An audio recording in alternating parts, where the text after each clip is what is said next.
King green screen footage sucks. All the time, forever. It will always suck. It will never be right, it will never be prepared or shot correctly, and you're just going to have to deal with it. But, thankfully, I'm here to save you as best I can. Now, in order for me to save you, I'm going to have to show you a few plugins. And yes, I understand plugins, they're hard to find, they're hard to come by, you don't have access to all of them, but these, I feel, are the most essential that I've ever come across, and the ones that I think will save you the most time in the end. So first up, and most importantly, I believe, is Neat Video. Neat Video is incredible. All you have to do is get online and go to... Shit!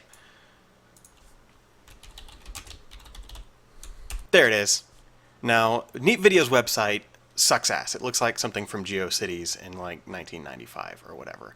But if you just go to purchase, you can see that it comes for absolutely everything. After Effects, it's on Premiere, except for Nuke, but fuck Nuke.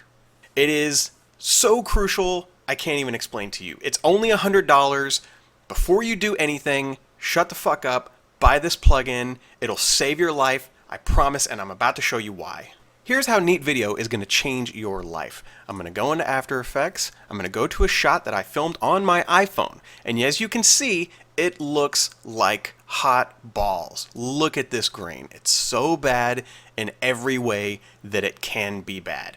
But, my good friend, all is not lost. All you have to do is make sure that your shit is set to full, that your bits per channel is at least 16, because that's really important always. Have it at least be set to 16. You're going to select the footage. You're going to right click on the footage. You're going to go to Effect, Neat Video, Reduce Noise, version 4, it's like this for all of them. Go to Options, here it is, hit Auto Profile, it's going to find a section and sample the grain.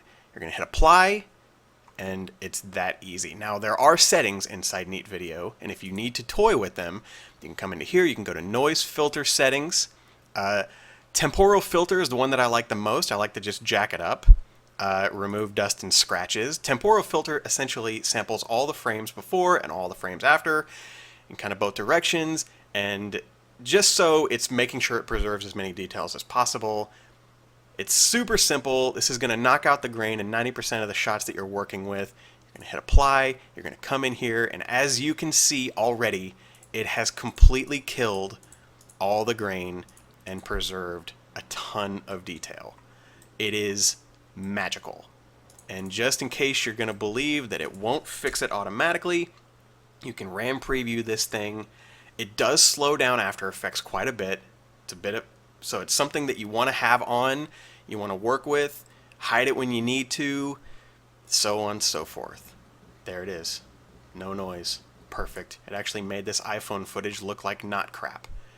Before, after, it doesn't get any better than this. Holy crap. Buy this plugin. Just buy this plugin. Additionally, inside Neat Video, if you need to go inside, say when you hit Auto Profile, it automatically grabs a sample and gives you a quality setting, 67%. If it's like 67, if it's over 60, it's going to be really good. Generally, if it's over 50, it's going to be pretty good. But sometimes you're going to have to click and drag your own little bitty area and hit like Auto Fine Tune. It'll give you a readout. It'll let you know how well it works. This had a pretty solid wall in the background, so it's not that bad. Generally, the box doesn't need to be this big. It can be much, much smaller. And still, you can see here it goes from yellow to a green line to a thicker green line, and that basically tells you what you're working with. And then you just hit apply. It still works exactly the same way. Neat Video is great. So let's get to it. I took a shot from the internet. This is footage of Jean-Claude Van Damme's green screen challenge that popped up all over the internet a while back. I just ripped this off of a YouTube thing, and already when you zoom in, I can just look at the edges and be like, oh my god, this sucks. Like, all this sucks. The video is like heavily compressed. He's got a lot of motion blur in him, stuff that's going to be a bunch of problem areas, just a lot of nonsense. Now, there's a lot of ways to go about this, but generally keying motion blur and out of focus elements really, really suck. So I've already built a comp out, and I'm going to step you through every single thing that I did in order to get this shot to work halfway decently. So a lot of people like to use key light, and I don't like key light very much. I think it causes a lot of webbing. I think it's really bad with edges. It can knock out some certain situations, but generally you're going to go online and you're going to find a bunch of tutorials that are just like, well, I just threw key light on and it punched it right out. It's totally fine. But that is rarely ever going to work. And honestly, if you've ever used key light a substantial amount, you probably noticed it too. It doesn't handle hair very well. It doesn't handle noise very well. It generally just kind of fucks your shit up. So I like to find other ways around. And this is a no key light run, okay? You can use reduce noise, take it or leave it, it's up to you. I used color range, and obviously I just pulled a background off the internet right out of my ass.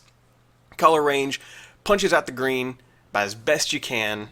If you want to see me use it, just in case you haven't before, you just grab the green, keep moving in, like grab it as much as you can, and it's going to work pretty well. Now, it doesn't handle spill very well, but then you want to move it up. Not too much, because as you see here, he'll start to disappear. And you got to keep track of that. Shots with a lot of spill, going to cause you problems. So color range is in. It's pretty effective. Here, I just add levels. I add a color balance, a little bit of tint. I'm trying to get him into the color space of the background. Not a whole lot going on there. It's really simple.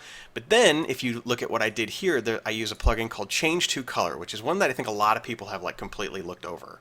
Change to Color I use to kill the green and color correct it into the space of his skin more. Essentially, like what most people will do is they'll slap on spill suppressor or spill killer or any of that shit.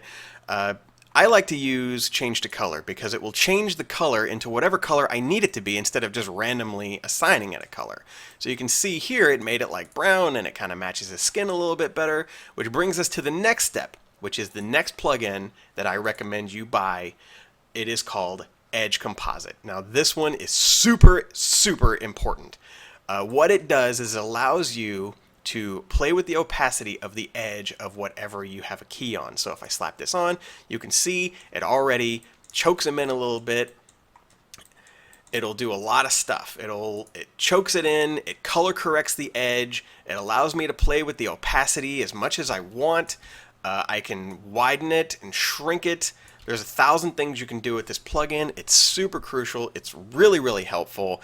And I end up using it in some capacity on almost everything that I key. Now, it doesn't handle frizzy hair very well. There's a few caveats with it, but it's got a lot more finesse than Matte Choker and Simple Choker and Alpha Cleaner and like all that shit. It just allows you to play with the opacity, which is really important. It handles it all in one little quick plugin.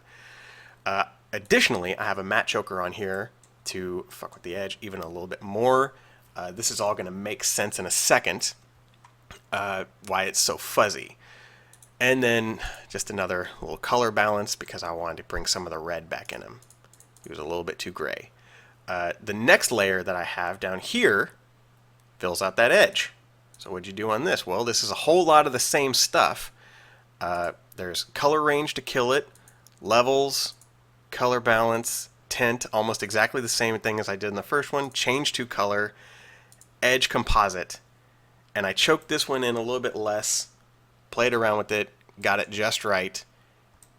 Now, the reason I have two layers here is because if you look at the alpha, I wanted to make doubly sure that what I was about to do next wasn't going to mess anything up. So here is the next plugin you need to get, Real Smart Motion Blur. Because if you're noticing here, if you look at his hand, he's got all this motion blur, and there's no way you're going to be able to key that with all the chokes and everything that you're putting on your footage. It's going to end up looking like this. It makes blurry hands look like hammers, right? And you want it to look like motion blur. Motion blur will blend into it, and it'll be totally fine. Well, how do you do that? Real Smart Motion Blur has got you, man. All you have to do is take the plugin and put it on the footage, and it brings the motion blur back. Now, the trick about it is any pixels that are moving on the shot will be automatically blurred, but it can do some weird stuff on the inside sometimes, which is why I have this footage laid on top with no Real Smart Motion Blur. So if you can see here, I put his hand back on top, it preserves his pixels and the whole 9 yards, and it puts the blurred footage on bottom, which gives him his motion blur. You can play around with the intensity. You can do 10, which is way too much. Usually you can go in the point. 0.5 is like a lot. I chose 0.25 in this instance because I thought it was just subtle enough, and it filters those edges, makes them fuzzy, makes it look like the motion blur never went anywhere. Then you can scroll through the whole thing and just kind of see in areas where it really, really makes a difference. Really, really, really helps. No joke. So at this point, basically, we have a pretty decent key on him using all these plugins and everything. I know it's not ideal. I know you want to believe that you can do absolutely everything that you need to do inside of After Effects without the help of all these things, but sometimes, man, it's all you got. Sometimes you just have to rely on plugins. The last thing that I did on this shot is I used even another plugin. I know you're going to hate me, but it's pretty good. It's pretty standard. It's called Frischluft. Don't ask me if that's right. Out of focus. Basically, it allows you to create really nice bokeh rack focusing effects. I just grabbed something, made it subtle enough, put it in the background.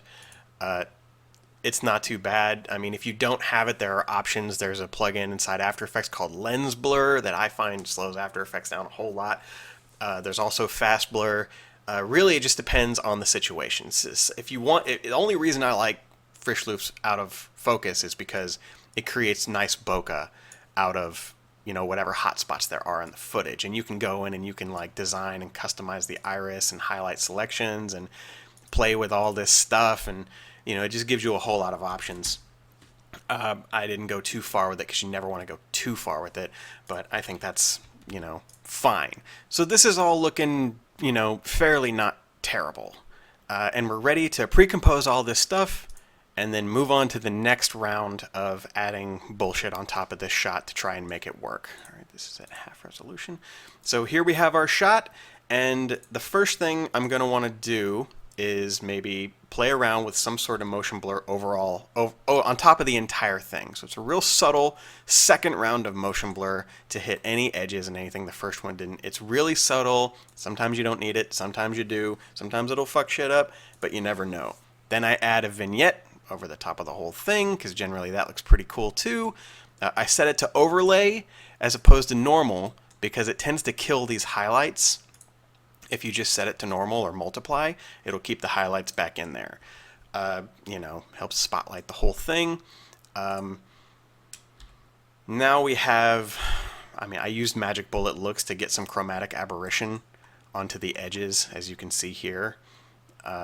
It's like a little plugin inside Magic Bullet.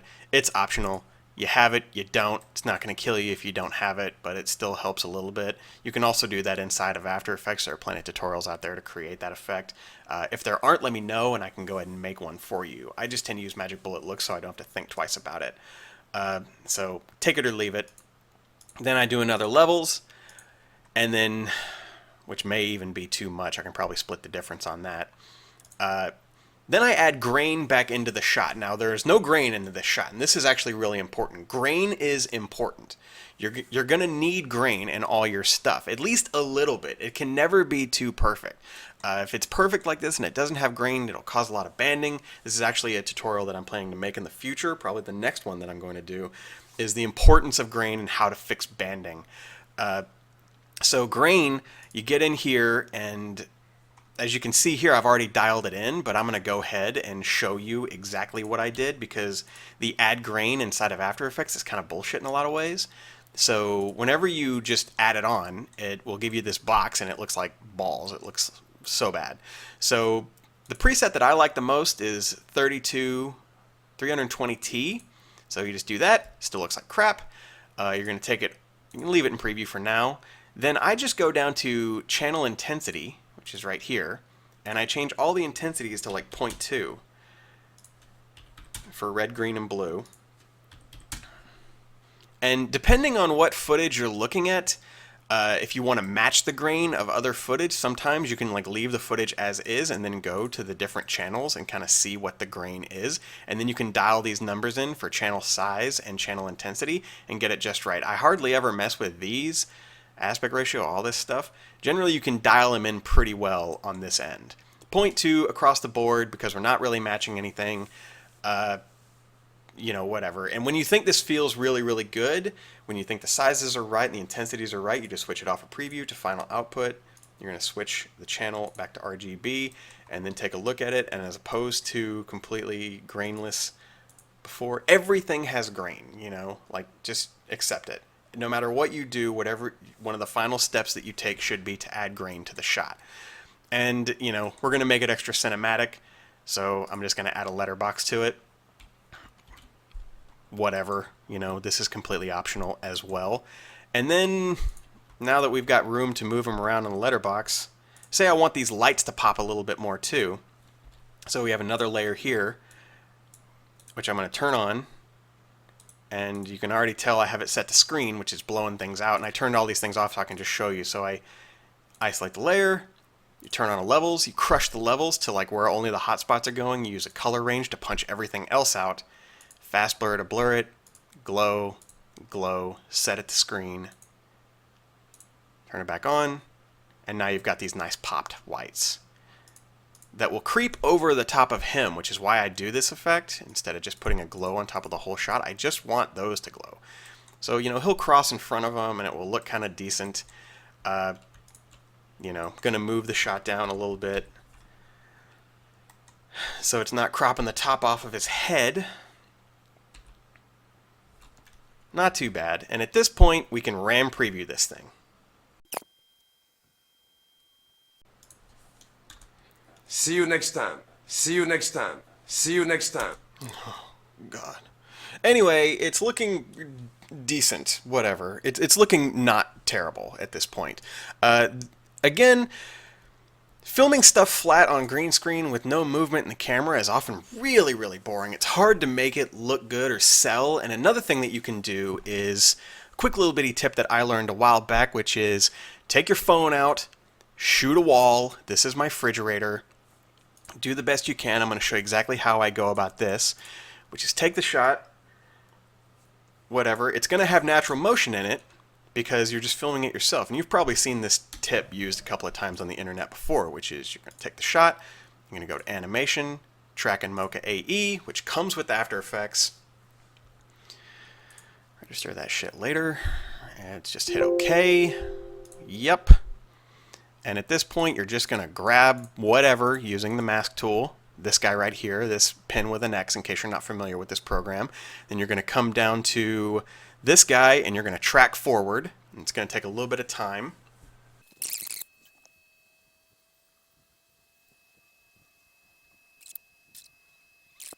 And okay, it's done.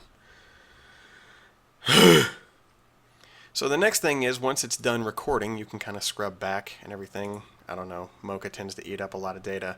But all you have to do is, once it's done, go to Export Tracking Data. You're going to want Transform Data, Anchor Point, Position, Scale, and Rotation. Copy to Clipboard, so now it's just controls. It's just one Control V. You're going to come into here, you're going to go New, you're going to create a null. Control V, there it is. It's up in the corner for some stupid reason every single time. The only way to fix that is to turn off the anchor point and zero it out, which will bring it back to the center. So now you have natural handheld motion.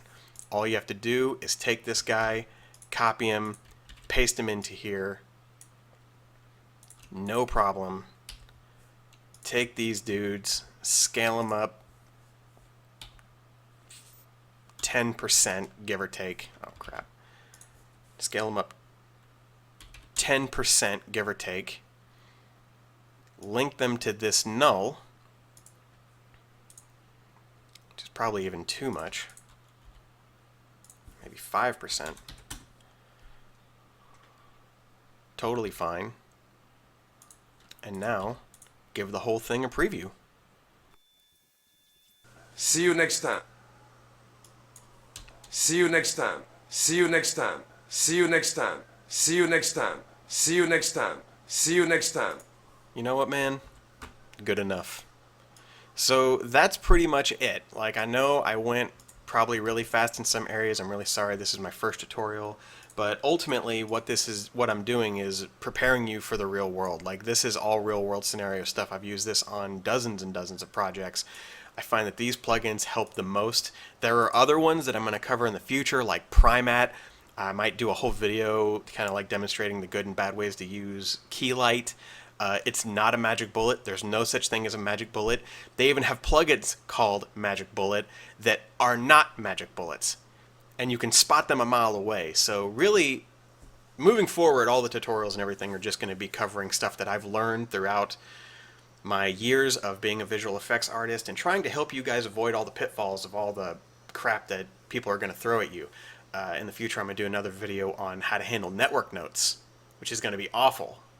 Handling network notes is awful because they're stupid. Network executives are stupid, and that's a rant for another time. But ultimately, I hope that this helped people out, or at least pointed you in the right direction of stuff that you can pick up, plugins that you can grab that will help you with problems. I don't see a lot of people talking about this stuff very much online. Some of the more obvious ones, like how to transfer handheld data from iPhone footage and stuff like that. But Neat Video is really prevalent in the industry. Everyone uses it all the time. It saves lives. If you're ever wondering why there's like chatter going on in the edge of like people's hair, especially frizzier hair, there's just bubbling and all this weird stuff happening. It's noise. That's all noise, just like going crazy because you can't key that stuff very efficiently. You have to remove the grain and then add the grain back in, just as best you can. So hope this helped out. I'm going to be posting more stuff in the future. Let me know if you have any specific requests, and I'll answer them as best I can. And until next time, guys, take care.